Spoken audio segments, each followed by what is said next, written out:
katika mkono mgeni siku yako ya kwanza kuja kuabudu nasi katika kanisa hili, basi naomba tu uje hapo, usiogope madhabahu. Walisema kaeni tu hapa mbele, hata usiogope, kaeni tu hapa mbele, kaeni tu hapa mbele, hapa kusogeni, kaeni tu hapa mbele, sogea tu, katu hapa mbele, hapo hapa, asante, hapo hapa, asante, asante. Wapi makofi mazuri jamani kwa Yesu. Sema haleluya. Ukiona watu kama huyo amekaa kando kidogo, sogea tu hapo mbele kidogo. Nataka hiyo picha ipate kufika vizuri. Sogea tu hiyo. Sogea tu kidogo. Tutosheka katika ile heshima. Asante. Makofi mazuri. Kwa sababu makofi jamani kwa Yesu. Sema haleluya. Yes. Watu kitembea na ukeni unasikia raha.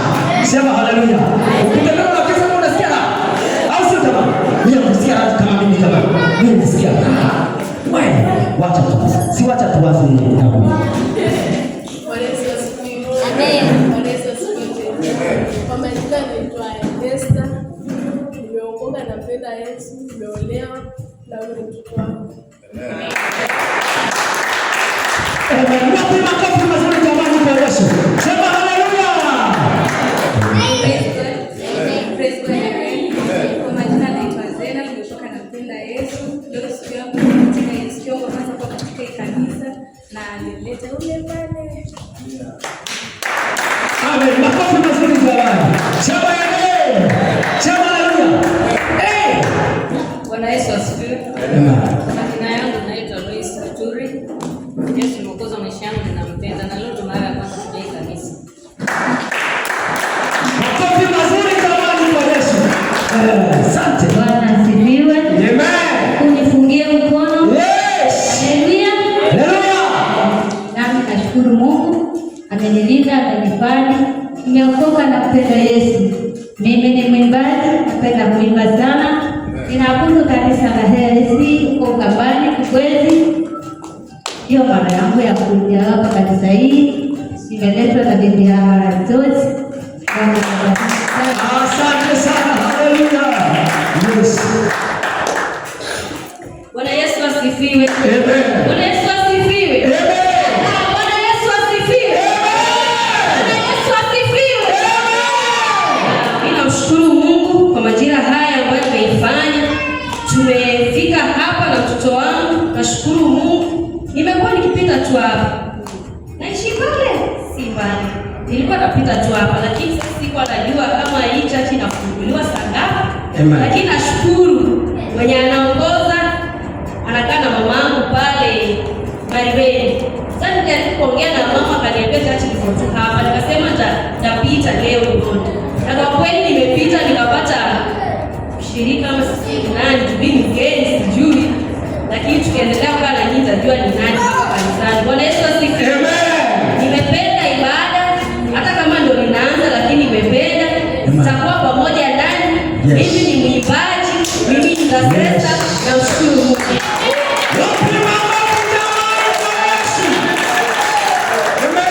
Nimeolewa na mume mmoja wa kiume anaitwa Ronald Mwangeni, yuko kazi lakini mimi ndio mwakilisha hapa. Niko na mtoto wangu pale anaitwa Brighton Victor. Nibarikiwe sana. Amen. Bwana asifiwe. Nami ni mama wa watoto wanne. Yes. Nioleka. Bwana wabariki. Yes. Asante. Makofi mazuri jamani wakati unaposhuka kwenye madhabahu. Yes, asante. Mungu azidi kuwabariki. Mungu azidi kuwazidishia. Wapi makofi jamani mazuri. Yes, haleluya. Haleluya. Wapi makofi mazuri. Wapi makofi kwa Bwana. Wapi shangwe na vigelegele kwa Bwana. Asante Bwana.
hili.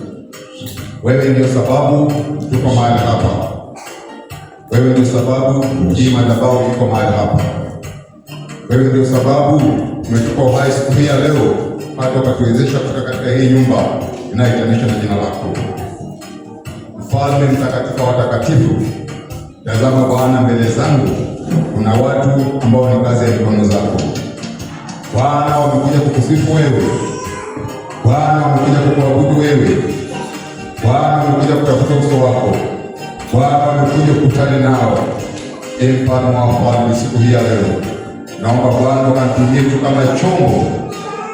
Bwana, ukawahudumie walio na mahitaji. Bwana, ukakutana na mahitaji yao. Bwana, wahitaji muujiza, Jehova, Bwana ukawatendee.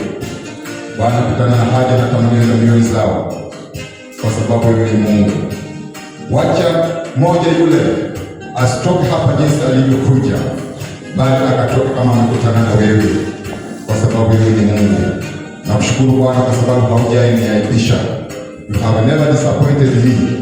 Oh Jehovah, receive the honor and the glory, because you are a mighty God. Ni katika jina la Yesu naomba nikiamini. Amen. Tupigie Bwana makofi. Tupigie Bwana makofi. Tupigie Bwana. Niko na furaha kuu sana ndani ya moyo wangu, kwa sababu naona Mungu tu akinitendea maajabu. Naona Mungu akinitendea mambo ambayo sikutarajia atapata kumtendea kwa wakati kama huu. I feel so humble kwa sababu ni Mungu.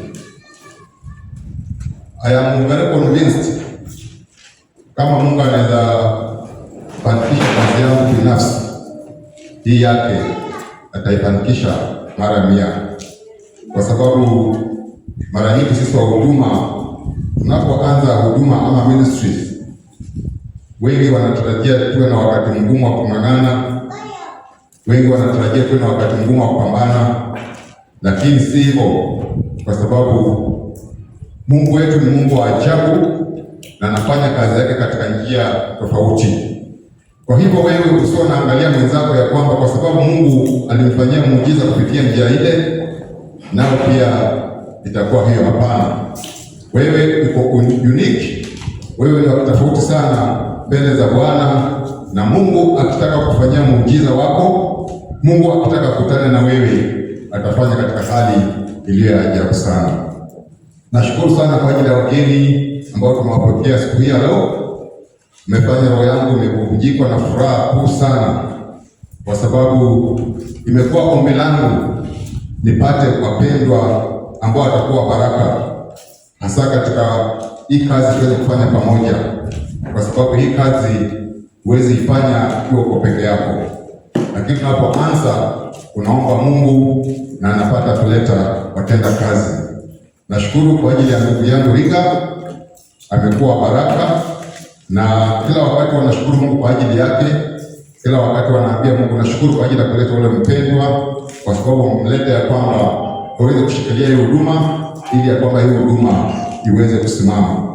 Kwa hiyo wewe ambao uko na kipawa chochote, nakaribisha, tutakupa nafasi ya kwamba kipawa chako uweze kumsifu, uweze kumpatia utukufu unapoabudu pamoja nasi. Tunahitaji waimbaji, tunahitaji wacheza vyombo, tunahitaji watu wa asha, tunahitaji tu watendakazi wengi katika hii kazi ya Bwana. Na hiyo kazi mimi na wewe ndio tutaifanya, ili ya kwamba iweze kufaulu na iweze kufanikiwa. Kwa hiyo niko na furaha kuu sana, nasikia tu machozi ya furaha ikitoka. Unajua saa zingine machozi inatoka, na ingine inaweza toka machozi ya huzuni ama ya kulia, na wakati mwingine inaweza toka machozi ambayo ni ya furaha. Kwa hiyo nashukuru sana yale machozi ambayo niko nayo, ile ya furaha ninapoona jinsi Bwana amewaguza, ninapoona jinsi mmeamua kuabudu pamoja nasi, ninapoona kwamba jinsi mmeamua kutunga mkono. Unajua kupata watu wazima kama ninyi mmekuja hapa ili ya kwamba tuabudu pamoja nanyi si jambo rahisi. inamchukua Bwana, inagharimu kuu na uwezo wa Bwana. Hata pale nilipokuwa nikiwa na furaha nikitafakari ukuu na uwezo wa Bwana, ikawa najiuliza, Bwana, wataka sasa niingie full ministry? Unajua full ministry unapata wale wachungaji ambao wanapoamka ni mambo ya kanisani kutoka asubuhi mpaka jioni, lakini singelipenda tukose kuwa watu ambao tunafanya kazi. Singelipenda tuweze kuwa watu ambao tunapotelea katika full ministry, kwa sababu at the end of the day utahitaji kukula, at the end of the day utahitaji kuvaa, at the end of the day utahitaji vitu vingi tu. Kwa hivyo utapata ya kwamba mara nyingi watu wanapoingia katika full ministry, kama hawana another support, pale ndio inafikia mahali wanapata kuharibu Injili, sababu wanahubiri Injili wakitaka kupata kitu katika hiyo Injili. Hapo ndio inafika mahali wanaanza kuitisha pesa, hapo ndio inafika mahali wanaanza kuuza vitu, kwa sababu at the end of the day, hata hapa kama Roho Mtakatifu anaweza kashuka kaanguka, kila kitu kafanyika hapa, but at the end of the day utaenda nyumbani. At the end of the day utataka kukula, at the end of the day utataka maisha yenu ifanye nini, iendelee mbele. Lakini mimi nashukuru Bwana kwa sababu hata kama ni full ministry niko tayari, sababu wakati huu ndio wakati wangu kwa ajili ya kuhudumia Bwana. Wakati huu ndio wakati Mungu alikuwa amesema ya kwamba nitapata kumhudumia Bwana. Bwana asifiwe. Bwana asifiwe. Praise the Lord. Natafakari sana safari yangu na Yesu katika wokovu, na mambo mengi sana nimeona Mungu akinifanyia, na kila naweza kuhakikishia kwamba Mungu atakufanyia tu kwa sababu uweze kumrudishia sifa na shukrani. Mara nyingi sisi wahubiri, jinsi tulivyozungumza Jumapili iliyopita, tunaweza tukakuombea na muujiza ukafanyika, na hapo inakuwa sababu ya sisi kutaka nyinyi mtuinue badala ya kuinua Mungu. Lakini katika maisha yangu, katika hii huduma, ninataka chochote ambacho Mungu atakufanyia, unapoona jambo lolote Mungu amefanya, ujue kwamba Mungu amekufanyia sababu anakupenda, na hata kama mimi nimekuombea, ametumia tu mimi kama chombo kwa ajili ya kuhakikisha kwamba anakutendea. Kwa sababu lazima uweze kuwa na connection, lazima uweze kuwa na link, lazima uweze kujua kuna Mungu, na unahitajika mtu kwa ajili ya kukuhubiria kwamba kuna Mungu, ili uweze kumwamini, ndipo akaweze kukutendea muujiza. Uweze kumwamini Mungu, ndipo aweze kukutendea haja ya moyo wako. Bwana asifiwe. Bwana asifiwe. Na siku hii ya leo tutaangalia ni nini kile ambacho kinasababisha hasira. Nini kile ambacho kinasababisha mtu kuwa na hasira? Na tusome katika Genesis 4 mstari ule wa kwanza hadi ule mstari wa 8. Nitasoma katika jina la Yesu. Adamu akamjua Hawa mkewe, naye akapata mimba, akamzaa Kaini. Akasema, nimepata mtoto mwanaume kwa Bwana. Akaongeza akamzaa ndugu yake Habili.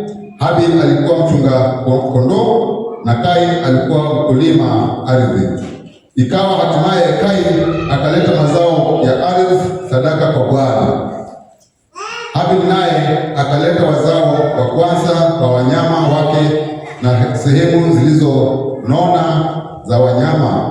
Bwana akamtakabali Habili na sadaka yake, bali Kaini hakumkatabali wala sadaka yake. Kaini akaghadhabika sana, uso wake ukakunjamana. Bwana akamwambia Kaini, kwa nini una ghadhabu na kwa nini uso wako umekunjamana? Kama ukitenda vyema utapata kibali, usipotenda vyema dhambi iko inakuotea mlangoni, nayo inakutamani wewe, wala kini yapasa uishinde. Wacha nishike mstari wa 8. Kwa hiyo ujumbe wetu wa Jumapili iliyopita na ujumbe wa leo bado tu itakuwa ni swali. Je, kwa nini uko na hasira? Kwa nini uko na hasira? Kwa sababu hiyo ndio ilikuwa swali la kwanza Mungu kuuliza Adamu. Hiyo ndio ilikuwa swali la kwanza Mungu kuuliza Kaini. Hiyo ilikuwa swali la kwanza Mungu kuuliza mwanadamu baada ya kutolewa katika ile shamba la Edeni. Je, kwa nini uko na hasira? Tulipata kujua kwamba hasira ni ile hali ya hisia ambayo unasikia kwamba kuna mtu ametendewa visivyo, na unasikia kwamba unataka hata kwenda kulipisha kisasi. Unahisi katika mwili wako, unahisi katika nafsi yako ya kwamba kuna kitu ambacho unaona si sawa. Kuna mtu pale ametendewa makosa, kuna mtu ambaye amedhulumiwa, kuna mtu hajapata haki yake. Kwa hivyo unajisikia kwamba unahitaji kufanya jambo. Tulisoma tukapata ya kwamba jinsi Mungu ametuumba, hakuna mtu ambaye Mungu alimuumba na hakuweka hii hasira ndani yake. Tuliangalia katika Biblia na hata tutaangalia sahihi, kwa sababu hata yeye mwenyewe pia ako na hasira. Kuna wakati anafanya mambo na kuna wakati akitaka kufanya mambo kwa sababu ya hasira. Unapoomba na kutafuta uso wake, unapata ya kwamba anarudi anagairi ama anakosa kufanya yale mambo ambayo ametazamia kuyafanya. Siku hii ya leo, je, hasira inasababishwa na nini? Mahala ambapo tumesoma katika Genesis 4 tunapata ya kwamba Kaini ndiye aliyetangulia kumtolea Mungu sadaka. Kwa hivyo ile sadaka ilipotolewa, Mungu alipata kuipokea kwa sababu Kaini alikuwa wa kwanza. Alafu pia Abel naye pia akatoa sadaka yake. Abel alitoa baadaye, lakini baada ya Abel kutoa sadaka yake, Mungu akapendelea sadaka ya Abel na akakosa kupendelea sadaka ya Kaini, kwa sababu hata kama kuna watu wawili ambao wanakuletea zawadi, ule wa kwanza akikuletea zawadi, huwezi jua kwamba ule mwingine ataleta zawadi namna gani. Kwa hivyo utaipokea kwanza. Kwa hivyo kusema kwamba sadaka ya Kaini ilikataliwa na Mungu, naona kama ile sadaka ya Kaini alitoa kwanza, kwa sababu wakati ule wa zamani kutoa sadaka ulikuwa unateketeza, nayo ile moshi inaenda juu mbinguni. Kwa hivyo ile sadaka tayari ilikuwa shafanya ile kitu ambacho Kaini alikuwa ametazamia.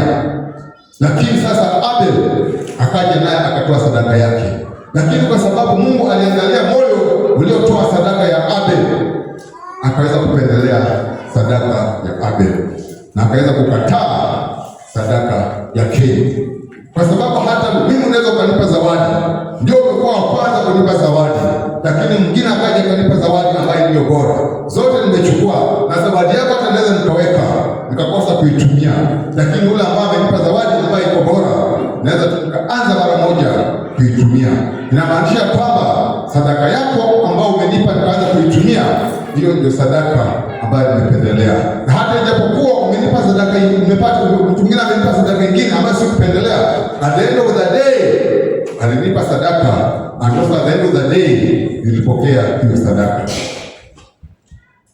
Na kwa sababu Mungu baada ya kupokea sadaka ya Kaini, baada ya kupokea sadaka ya Abel na kulinganisha hizi sadaka mbili, na akapendezwa na sadaka ya Abel, hiyo ndio ilikuwa sababu ya hasira katika Kaini.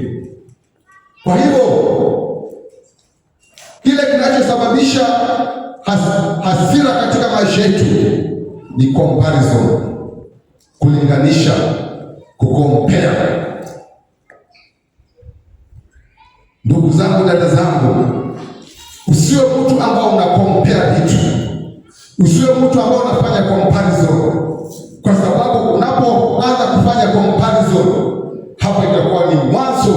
kwa ajili ya hasira kuingia mtu mmoja, kwa sababu at the end of the day comparison, unakompea vitu viwili, na unapokompea hizi vitu viwili, kuna kile utakipatia utakidhamini zaidi, na kuna kile kingine hautaweza kukidhamini. Hii habari ya Kaini na Abel, kama Mungu hangeweza kukompea sadaka ya Kaini na Abel, labda Kaini hangeweza kuingiwa na hasira, lakini kwa sababu alikompea na akapendelea sadaka ya Abel, hiyo ilikuwa sababu ya hasira katika moyo wa Kaini. Maandiko mengine kwa ajili ya kusupport hiyo point tutapata katika Samueli 18. Nitasoma kwa sababu naona tuko na muda. Samueli wa kwanza 18, kuanzia ule mstari wa 6 hadi ule mstari wa 8. Tasoma katika jina la Yesu. Hata ikawa walipokuwa wakienda hapo, Daudi aliporudi baada ya kumuua yule Mfilisti, wanawake wakatoka katika mji yote ya Israeli kwa kuimba na kucheza ili kumlaki mfalme Sauli. Wakatoka na matari na shangwe na vinanda.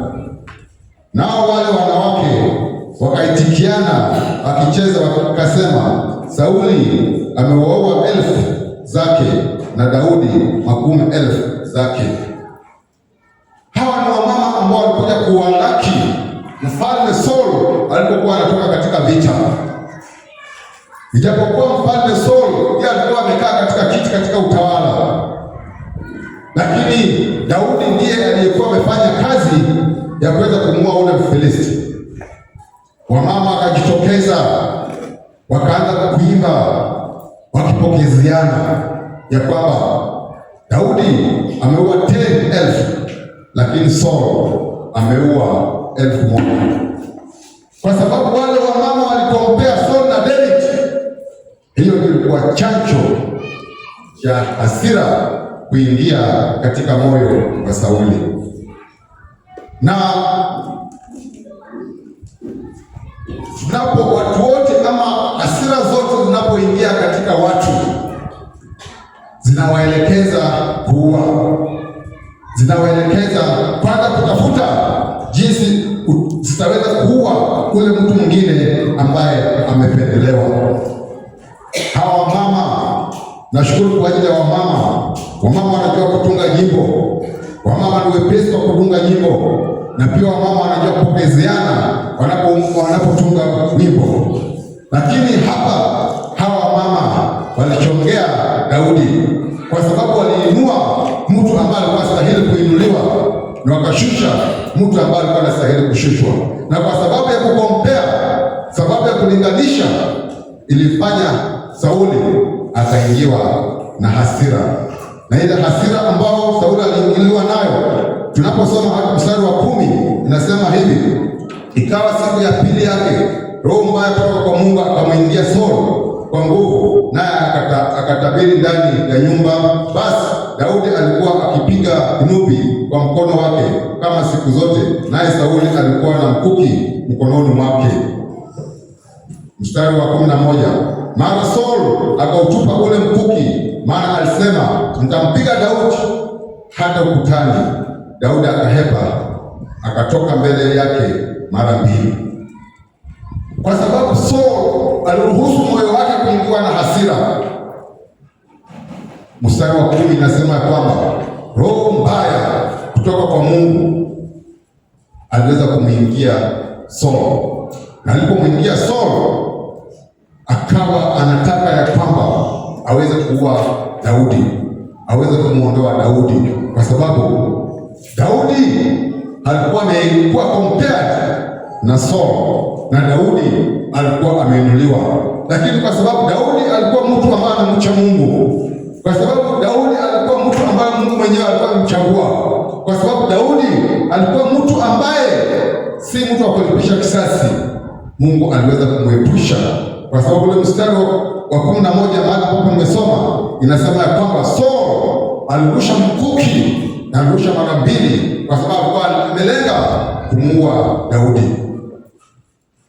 So alipoingiliwa na anga ama alipoingiliwa na hasira, roho mbaya aliingia katika maisha yake, roho mbaya aliingia katika nafsi yake, na kwa sababu roho mbaya aliingia nafsi yake, palihitajika mtu wa kucheza kinubi, wa kucheza kinanda, ili ya kwamba aweze kutulia.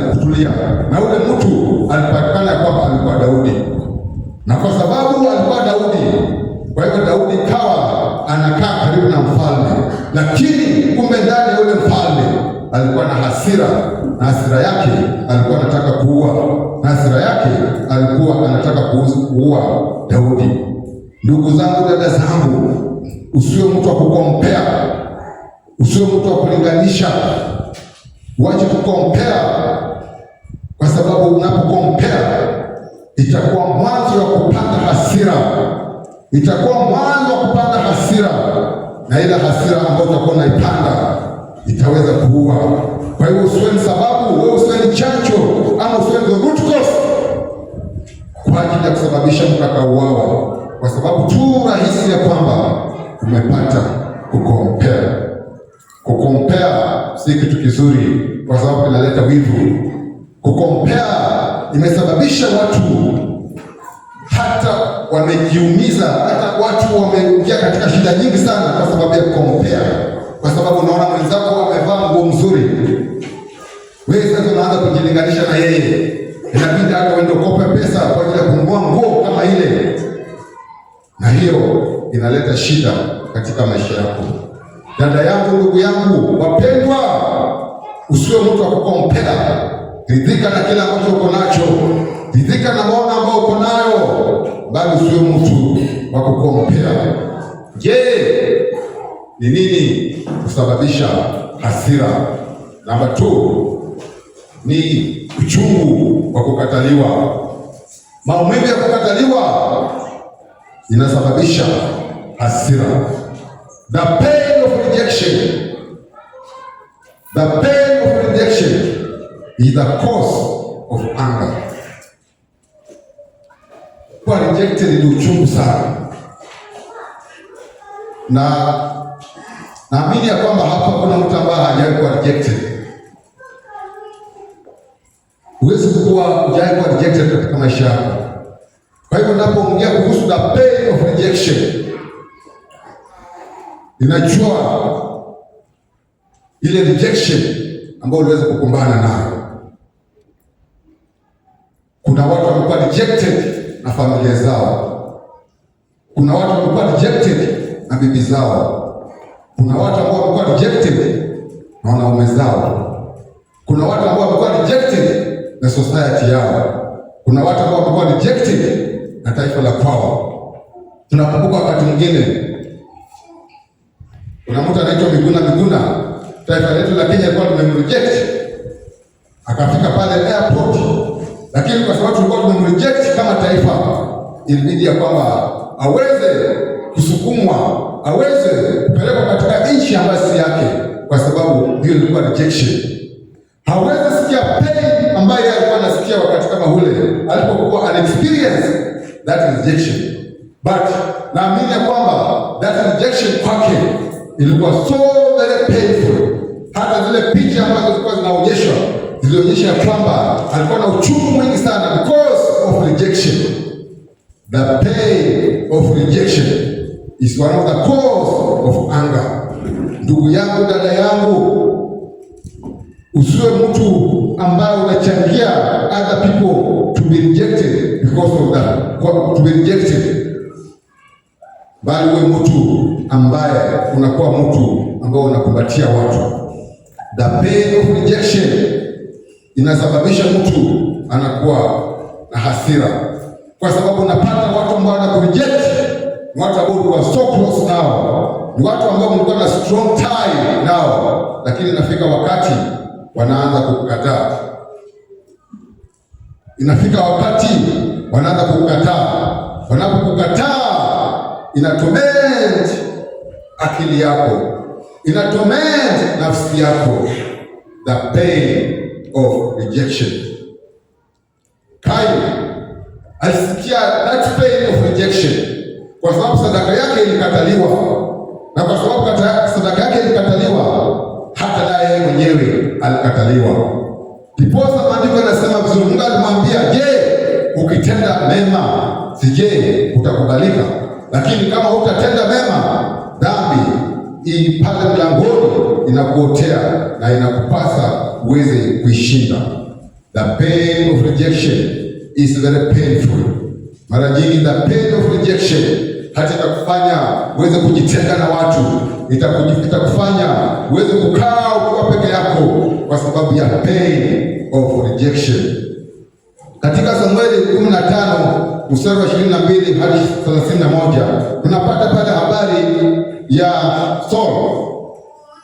Nashangaa sana venye Saul alikuwa anapitia changamoto nyingi sana katika maisha yake. Na hapa mahali ilikuwa mahali ambapo alipotumwa na Mungu aende aangamize Agagi mfalme, lakini akakosa kwenda. Alienda kuangamiza ule mji, lakini akachukua zile vitu nononono, vitu vilivyo vizuri, akawa anasema kwamba anataka zile vitu aje aweze kumtolea Mungu sadaka. Yeye alikuwa anafikiria kwamba anafanya kitu kizuri. Yeye alikuwa anafikiria kwamba anafanya something which was right, lakini kumbe alikuwa anafanya something which was wrong. Na kwa sababu ile akawa rejected na Mungu ya kwamba asiwe mfalme. Na huu ujumbe wa rejection alipopokea uliweza kumuuma sana. Huu ujumbe wa rejection alipoambiwa kwamba wewe kwa sababu umekosa kumtii Mungu, umekosa kumheshimu Mungu, na kwa sababu hiyo naye Mungu amekataa hautakuwa mfalme, aliweza kusikia uchungu, kwa sababu the pain of rejection ilikuwa imemhit.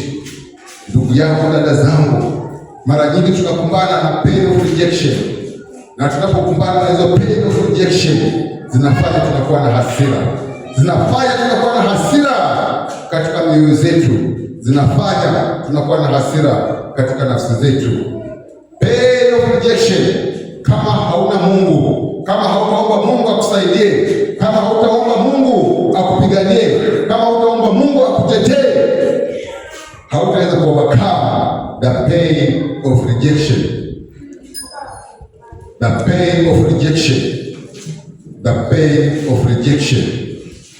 Sadaka ya Cain ilikuwa rejected, akasikia the pain of rejection, na kwa sababu pain of rejection ikafanya akawa na hasira, na kwa sababu alikuwa na hasira ndipo ikamsukuma hata kwa ajili ya kuua ndugu yake.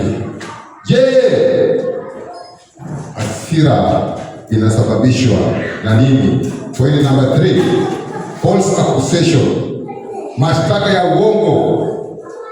Kama mtu anaweza kukustaki pasipo kutenda dhambi ama pasipo kutenda makosa, hiyo bila shaka itaweka ndani na moyo wako, itaweka ndani nafsi yako ile hasira, kwa sababu the pain of false accusation, hiyo pia naye inakuwa sababu ya hasira kukaa katika nafsi zetu. Ndugu yangu, dada yangu, katika jina la Yesu naomba ya kwamba usiwe mtu na accuse watu, unaweka mashtaka ya uongo kwa watu, kwa sababu unapofanya hivyo unafanya wale watu wanakuwa na hasira. The pain of false accusation, unamwekea mashtaka ya uongo, unamwekea mashtaka ambayo ni ya uongo. Hiyo inasababisha mtu anakuwa na hasira. Tuangalie maandiko yanasemaje katika Proverbs 22:1. Heri kuchagua jina jema kuliko mali nyingi, na neema kuliko fedha na dhahabu. Kwa sababu unaposhtaki mtu pasipokuwa na sababu, wewe unaharibu jina lake, unamharibia jina lake, unamharibia sifa yake. Kwa hivyo tusiwe watu ambao tunashtaki watu na mashtaka ya uongo, kwa sababu hayo mashtaka ya uongo itafanya wale watu wawe na hasira katika maisha yao, na hiyo hasira kama itaweza kukaa muda mrefu katika maisha yao, itawasukuma hata kwa ajili ya kulipisha kisasi. Itawasukuma kwa ajili ya kulipisha kisasi. Methali 19:5 na ule mstari wa 9 anasema hivi: shahidi wa uongo hakosi, ataadhibiwa, wala anasemaye uongo hataokoka. Usiwe shahidi, usiwe witness wa kusema uongo, kwa sababu kama utakuwa mtu ambaye unasema uongo, hautaweza kuokoka na hautaweza kukosa kuwa punished. Utakuwa punished kwa sababu ya kusema uongo. Utakuwa punished kwa sababu umekuwa shahidi wa uongo. Mstari wa 9, shahidi wa uongo hakosi, ataadhibiwa, naye asemaye uongo ataangamia. Kama wewe utakuwa mtu ambaye unasema uongo, mtu ambaye unawekea watu mashtaka ya uongo, utaweza kuadhibiwa, kwa sababu unapofanya hivyo unaweka hasira katika ule mtu ambao unamzungumzia uongo. Unaweka hasira katika ule mtu ambaye unamzungumzia hiyo hasira. Mashtaka ya uongo inaharibu jina la mtu. Mashtaka ya uongo inafanya mtu anateseka. Mashtaka ya uongo inasababisha hata mtu kuweza kuwa na tamanio hata kwa ajili ya kuweza kulipisha kisasi, kwa sababu wewe umemwaccuse pasipokuwa na sababu. Ndugu yangu, dada zangu, tusiwe watu ambao tunakuwa mashahidi wa uongo. Katika Biblia, Wafalme wa Kwanza 21 tunapata habari ambayo kuna watu ambao waliweza kujitokeza kwa ajili ya kutoa ushahidi wa uongo, na walipojitokeza kutoa ushahidi wa uongo walichangia hata mtu ambaye alikuwa hana hatia akapata kuuawa. Bwana asifiwe! Bwana asifiwe! Wafalme wa Kwanza 21:11 hadi 16 nitasoma katika jina la Yesu. Wale wazee wa mji wake na walio wenye nguvu waliokaa mjini mwake wakafanya kama Yezebeli alivyoagiza, kama ilivyoandikwa katika nyaraka alizowapelekea. Wakapiga mbiu ya watu kufunga, wakamweka Nabothi juu mbele ya watu. Nao hao watu wawili, watu wasiofaa. Kwa hiyo mtu ambaye anasema ushahidi wa uongo, mtu ambaye anatoa mashtaka ya uongo, kitu ya kwanza ni mtu ambaye hafai, kwa sababu hawa watu wawili waliletwa ili ya kwamba waweze kushuhudia ushahidi wa uongo, hawezi kuongea mambo ambayo ya uongo. Lakini Biblia inasema ya kwamba hawa watu wawili walikuwa watu ambao hawafai. Usiwe mtu ambao haufai katika society. Usiwe mtu ambao haufai katika taifa. Usiwe mtu ambao haufai katika jamii. Usiwe mtu ambao unakubali kutumika hata ni kwa ajili ya ushahidi wa uongo. Hawa watu wawili ambao hawafai wakaingia, wakaketi mbele yake. Wale watu wasiofaa wakamshuhudia Nabothi mbele ya watu, wakasema Nabothi amemtukana Mungu na mfalme. Ndipo wakamchukua nje ya mji, wakampiga kwa mawe hata akafa. Hii hadithi inazungumza kuhusu wakati mfalme Ahab alikuwa anataka shamba la Nabothi, sababu ile shamba la Nabothi lilikuwa shamba ambalo lilikuwa linapakana na shamba lake, na alikuwa anaona kwamba shamba la Nabothi lilikuwa liko mzuri, linatoa matunda vizuri, liko mzuri sana. Kwa hivyo akaenda kwake akitaka ya kwamba Nabothi ampatie hilo shamba, ama Nabothi ambalishie, ama Nabothi amuhusie. Lakini Nabothi akakataa, akasema ya kwamba huu ni urithi wangu, hili ni urithi wa wazazi wangu, siwezi kukupatia. Na kwa sababu ya ule kukataa, ule mfalme akaingiwa na hasira. Ule mfalme akakasirika. Alipoenda nyumbani, mke wake akamwambia, mbona mfalme, mbona mume wangu umekasirika? Akasema ya kwamba kwa sababu nimeambia Nabothi anipatie shamba lake, naye amekataa. Nimeambia Nabothi aniuzie shamba lake, naye amekataa.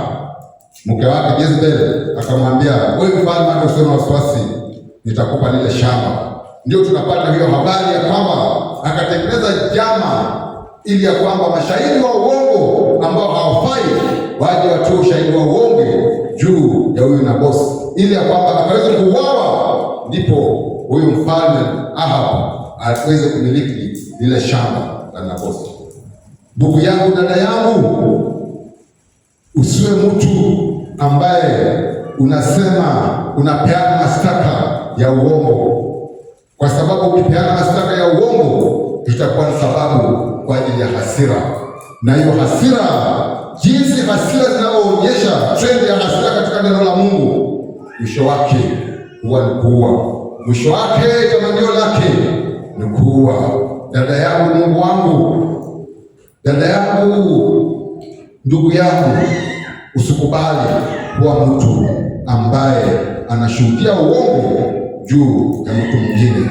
Usikubali kununuliwa, usikubali kupewa fedha, usikubali kupewa chochote kile ambacho kitasababisha ili uweze kuwa mtu wa kusema uongo ama kutoa mashtaka ya uongo juu ya mtu mwingine. Je, ni nini kile ambacho kinasababisha hasira? Kuchanganyikiwa ama frustration. Frustration inasababisha mtu anakuwa na hasira. Labda kuna kitu umetaka, unapata kwamba imekuwa vigumu wewe kupata hicho kitu, kinasababisha kwamba unakuwa na hasira. Zile nguvu za kuresist unapotaka kitu zinasababisha unakuwa na hasira, na mara nyingi sana, kama it's your right to have that thing and somebody is frustrating you, inasababisha unakuwa na hasira. Musa, Biblia inasema ya kwamba alikuwa mtu mpole sana kuliko watu wote wakati wake, lakini wana wa Israeli waliweza kumfrustrate.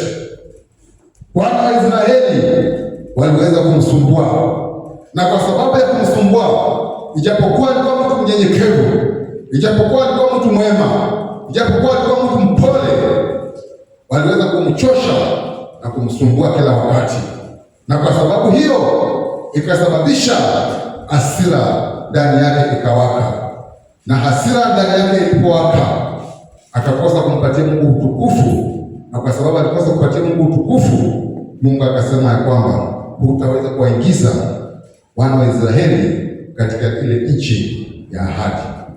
Bwana asifiwe. Bwana asifiwe. Kwa sababu Musa alikuwa ameongoza hao watu miaka 40 na alikuwa amejaribu sana kujizuia, lakini tu kwa sababu ilikuwa muda mrefu kuwa na uhusiano na watu ambao wanakusumbua, kuwa na uhusiano na watu ambao wanakutatiza, ilifika mahali akaweza kuingiwa na hasira, kwa sababu ile jambo ambalo alifanya ambalo halikumpendeza Mungu lilisababishwa na hasira ambayo alikuwa nayo. Na ile hasira ya Musa ilikuwa kwa sababu wale watu walikuwa wamemsumbua kwa muda mrefu, alikuwa ametembea nao kwa muda mrefu, alikuwa amemwona Mungu kwa muda mrefu, alikuwa amekuwa mpole kwa muda mrefu. Wale watu walikuwa wamesumbua Musa kwa muda mrefu, na kwa sababu hiyo ikafika mahali wakamsumbua, ikafika mahali hata wakati Musa alikuwa bado anaomboleza kifo cha dada yake, watu wakawa wanamsumbua ya kwamba tunataka maji tupe. Na kwa sababu ya hiyo kumsumbua, sababu ya ile hali ambayo Musa alikuwa nayo, na sababu ya muda mrefu akitembea na watu ambao walikuwa wanamsumbua, ilisababisha akawa na hasira. Na kwa sababu alikuwa na hasira, Mungu alipomwambia zungumza na mwamba, yeye aliupiga mara 2, na alipoupiga mara 2 maji ilitoka, lakini naye hakuweza kuwaingiza katika ile nchi ya ahadi ambayo Mungu alikuwa amemchagua ili ya kwamba aweze kuwafikisha. Ndugu yangu, dada yangu, nakuomba katika jina la Yesu uwe mwangalifu, kwa sababu watu wengine wanaweza kukusumbua na wakasababisha hata yale mambo mazuri ambayo Mungu amekupangia ukakosa kuyapata.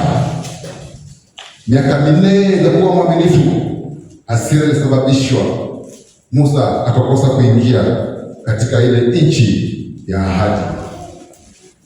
Hasira ilisababisha Musa akakosa kuingia katika ile nchi ya ahadi. Ndugu yangu, dada yangu, uwe mwangalifu unapokuwa na watu ambao wanakusumbua kila wakati, unapokuwa na watu ambao wanakutatiza kila wakati. Uwe mwangalifu ili ya kwamba wasije kukufikisha mahali kama hapa ukakosa kuona ufalme wa mbinguni, kwa sababu wamekusumbua na wakasababisha ukaingiwa na hasira, na ulipoingiwa na hasira ukakosa kukontroli ile hasira na ukatenda dhambi. Katika Zaburi 106 mstari wa 32 na 33 tutasoma katika jina la Yesu. Wakamgadhibisha penye maji ya Meriba, hasara ikampata Musa kwa ajili yao, kwa sababu waliasi roho yake, akasema yasiyofaa kwa midomo yake. Huyu ni mwandishi wa Zaburi anaposema ya kwamba wana wa Israeli walimsumbua Musa pale penye maji ya Meriba, hata wakafanya hasira, wakafanya Musa akapata na hasira, wakafanya Musa akapata hasara, kwa sababu walisababisha hasira ya Musa ikapanda. Na kwa sababu walisababisha hasira ikapanda, Musa akasema mambo ambayo yalikuwa hayafai. Mungu akasema mambo ambayo yalikuwa ya kuasi. Mungu akasema mambo ambayo kumpendeza Mungu, na ikawa ndio sababu ya Musa kukosa kuona ufalme wa mbinguni. Waliasi roho ya Musa. Musa akasema mambo ambayo hayafai. Watu wengine wanaweza kusababisha ukaingiwa na hasira.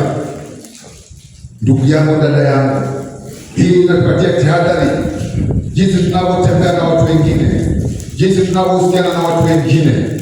Tuwe waangalifu ili ya kwamba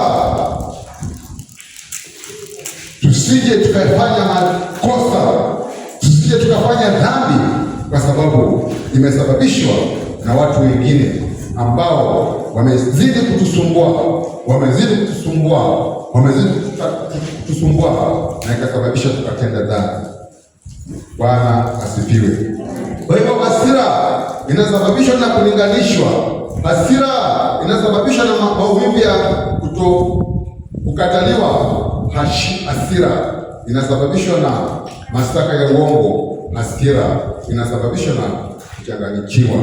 Tuwe macho na tusiruhusu nafsi zetu zikaweza kutenda dhambi, kwa sababu tukiruhusu nafsi zetu kutenda dhambi, bila shaka tutaweza kutenda mambo ambayo itakuwa ni dhambi na itaweza kutuzuia kukosa kuona ufalme wa mbinguni. Bwana asifiwe. Praise the Lord. Hasira katika maandiko inaofunua mambo mengi sana. Maandiko yako tu na maandiko ambayo yanazungumza kuhusu hasira, na maandiko yanapofunua ama yanapozungumzia hasira inaongelea kuhusu habari fulani. Behind every anger in the Bible, behind it there is a story. Kila hasira ambayo imeandikwa katika Biblia inafunua habari fulani. Ile hasira ya Kaini ilionyesha kwamba Kaini alikuwa so proud, alikuwa mtu ambao pride, mtu ambao anaona ya kwamba anataka kupokea utukufu, anataka inuliwe. Hiyo ilikuwa hasira ya Kaini. Hasira ya Musa iliweza kutufunulia kwamba ile grief, ile kuteseka, yale mateso ya muda mrefu ilipojitokeza, ile kuumia, ile hardship, ile pain, ile kufinyiliwa kwa wana wa Israeli, yale mambo ambayo Musa alikuwa amepitia. Hasira ya Musa iliweza kureveal hiyo ya kwamba ile grief, ile mateso ambao walikuwa wanapitia.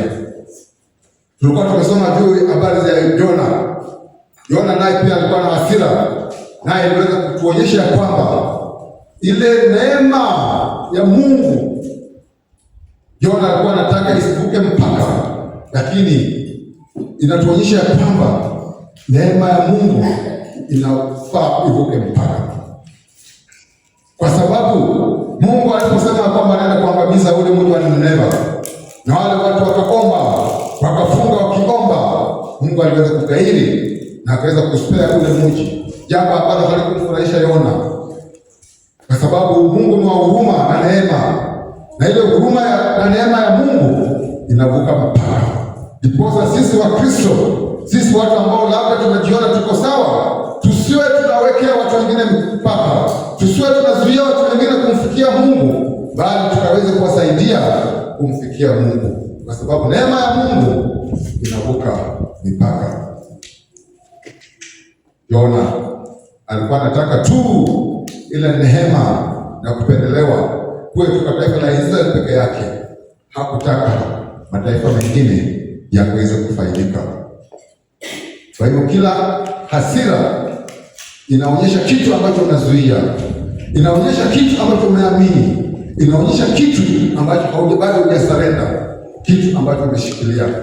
Unapokuwa na hasira, ile hasira yako imejificha ndani ya kitu ambacho bado hujasarenda, kitu ambacho unashikilia, unaona ni dhamana, kitu ambacho bado hauko tayari kwa ajili ya kusarenda.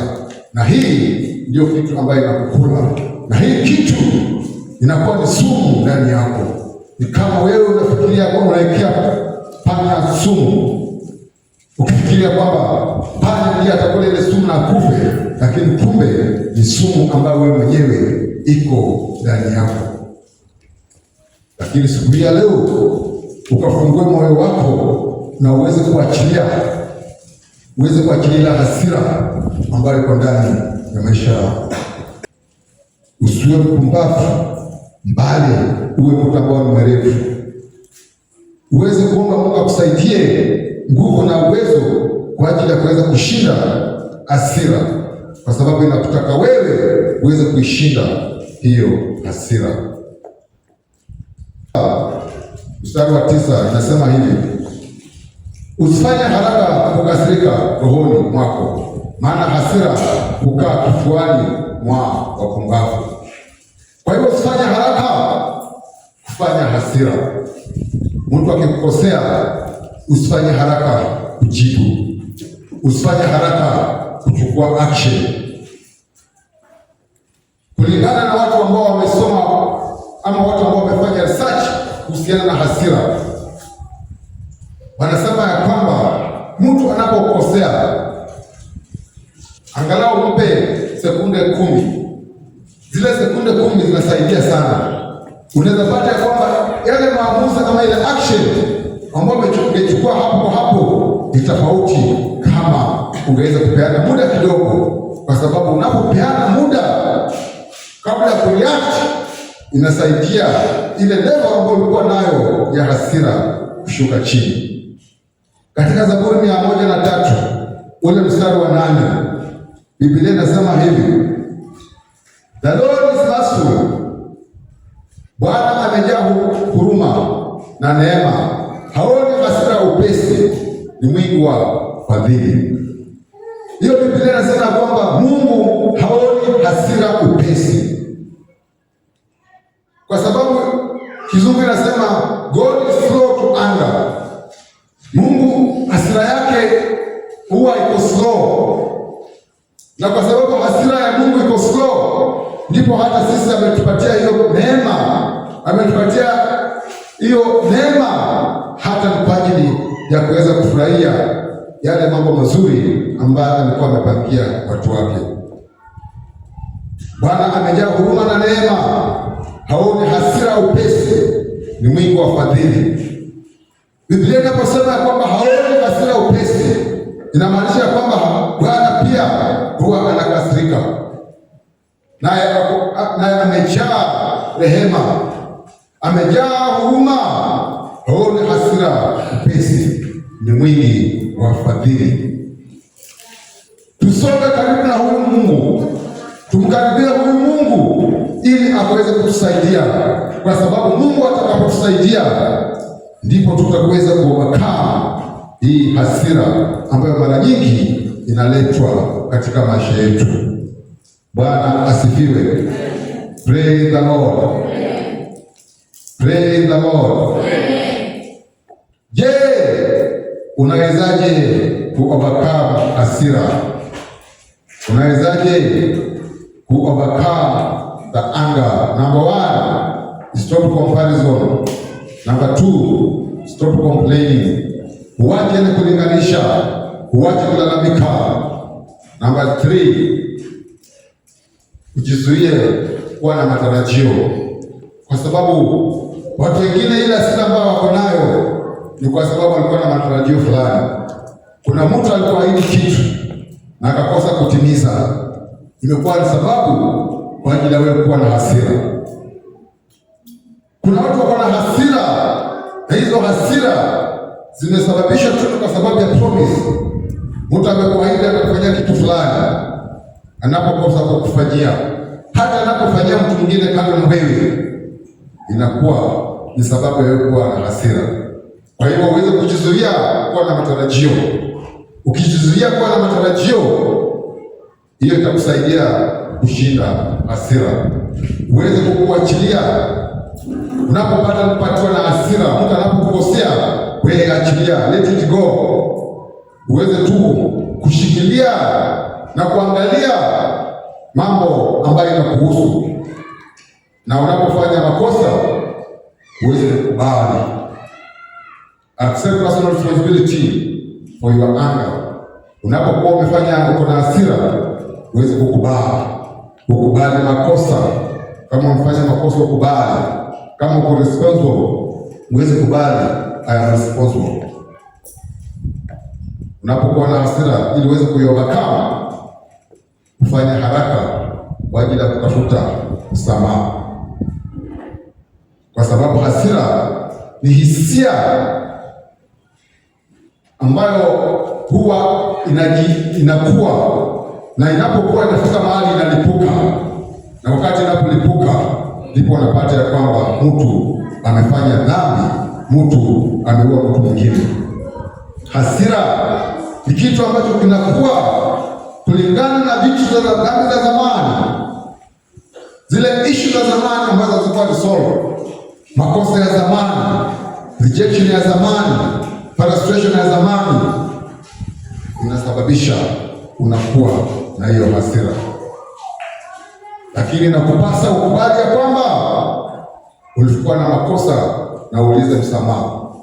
Saa zingine mtu mwingine anaweza kuwa ndiye aliyekukosea, na unapoenda kumwomba msamaha, wenda asikubali saa hiyo, lakini wewe muombe msamaha, wewe msamehe, kwa sababu usipomsamea kile kitu ambacho alikufanyia, kile kitu ambacho alifanya kitaweza kuwa ndani yako, na hata wewe pia utajipata unafanyia mtu mwingine, kwa sababu unapokubali kusamea, unajiachilia, unafungua moyo wako, unafungua nafsi yako, ili ya kwamba uweze kumpendeza Mungu. Unaposikia kwamba uko na hasira, ulisome neno la Bwana, ulisome neno la Mungu, uende mbele za Bwana katika maombi na utafakari ukuu na uwezo wako. Hiyo itakusaidia kuovercome the anger. Kushikilia hasira ni kama kushikilia kaa ambalo liko na moto. Ukifikiria kwamba utakusha mtu mwingine, lakini inakuwa ni wewe ambaye unachomeka. Unaposhikilia hasira, umeshikilia kaa ambalo liko na moto, na hilo kaa ambalo liko na moto linakuchoma wewe. Lakini kama utajaribu kuwa slow, utajaribu kupeana muda, utajaribu kumwomba huyu Mungu, na utajaribu kuapply haya nimesema hapa, ya kwamba itakusaidia kuovercome the anger, utaweza kupata uponyaji. Ukiwa uko na hasira, usitishie watu wengine. Ukiwa uko na hasira, uangalie yale matamshi ambayo unasema. Hasira ni mbaya, hasira inaua, hasira inaangamiza, hasira inaathiri hata miili zetu. Hasira ndio sababu ya kuleta stress katika maisha yetu. Hasira ndio inayoleta ugonjwa wa moyo katika maisha yetu. Kwa hivyo, kando na kwamba hasira inaharibu nafsi zetu, mioyo zetu, pia inaharibu miili zetu. Hasira ndio chanzo cha kuwa na high blood pressure. Unapokuwa na hasira, hata una disrupt ile hali yako ya digestion. Kwa hivyo hasira, hata watu wengine wamekuwa wazimu, na hiyo wazimu yao imesababishwa na hasira. Kwa hivyo hata hasira iko na hasara katika miili zetu. Hasira inatatiza miili zetu. Hasira ndio chanzo hata cha ugonjwa ambao hauna tiba. Uwe mwangalifu sana, ili ya kwamba usije ukawa mtu ambao unaweka hasira, kwa sababu kuweka hasira itaangamiza maisha yako. Kama uko na hasira, tafadhali usifanye maamuzi ambayo ni ya muhimu, kwa sababu utafanya vilivyo, utakosea. Kama uko na hasira, usihukumu, kwa sababu utaweza kukosea. Uweze kushughulika na hasira ulionayo kwanza, ndipo uweze kufanya maamuzi ambayo ni makuu katika maisha yako. Kuna mzazi mmoja aliyenunua gari na akapenda lile gari lake ambalo alikuwa amenunua. Alikuwa amenunua tu gari la pesa nyingi, na alikuwa na mtoto kijana. Kwa hiyo siku moja akawa alikuwa anaosha ile gari akiwa upande ule mwingine na mtoto alikuwa upande ule mwingine. Ule mtoto akachukua jiwe akaandika pale, I love you dad. Lakini huyo baba alipoona kama mtoto wake anaharibu gari, unajua hizi gari kuna zingine ambazo zilikuwa zimepigwa rangi, ikipata tu kamati kidogo inabidi uweze kupaka gari yote rangi. Na kuna watu ambao wanapenda mali, wanapenda gari, wanaosha vitu. Ule mzazi kwa hasira akachukua vidole za ule mtoto akazigonga na nyundo. Alipogonga zile vidole, akaumiza ule mtoto wake mdogo, akabidi ampeleke hospitali. Alipompeleka kule hospitali, daktari akasema kwamba wewe, ile damage yule mtoto amepata, itabidi ya kwamba tumkate zile vidole. Kwa hiyo mtoto mdogo akakatwa vidole kwa sababu ya baba ambaye alifanya maamuzi na action kwa sababu ya vidole. Alipokuwa pale hospitali, mtoto akamuuliza, dadi, nitapona lini? Yule baba with regret, kwa kusikitika sana, aliweza kurudi nyumbani. Na aliporudi nyumbani, akaenda akaangalia kile mtoto alikuwa analinda katika ile gari. Akasema, dad, inasema dad. Ule baba akaregret, kwa sababu intention ya ule mtoto haikuwa kwa gari, lakini kwa sababu ule baba alikuwa na hasira na akakosa kuipatia muda, akakosa kuipatia time ili ya kwamba iweze kuslow down, aliweza kuleta madhara kwa ajili ya ule mtoto. Watu wengi tu wanaweza kukuonyesha vitu ambavyo walifanyiwa na vilisababishwa na kwa sababu ya ule mtu aliyowafanyia hizo vitu, ilikuwa ni kwa sababu alikuwa anakasirika. Ndiposa tuombe Mungu ili ya kwamba tuweze kuwa na ile hali ya kusamea, kwa sababu tukiwa na hali ya kusamea ndipo tutaweza kusamea wale ambao wanatukosea na hatutakuwa na hasira katika mioyo zetu. ule mzazi kama angeweza kufikiria kwamba hata gari anaweza kanua lingine, angeweza kufanya nini? Angechukua ile kitendo cha kuchukua cha kugonga mtoto mpaka mtoto inabidi kwamba vidole viweze kukatwa.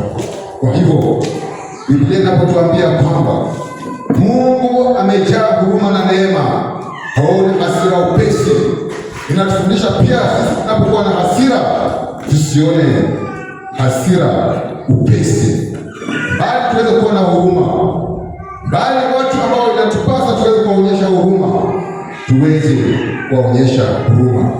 Usipokubali kusamea, wewe ndio utakuwa umekwama, na hiyo itazuia wewe kufaulu katika maisha yako, kwa sababu hakuna mtu ambaye anaweza kulazimisha kuwa na hasira.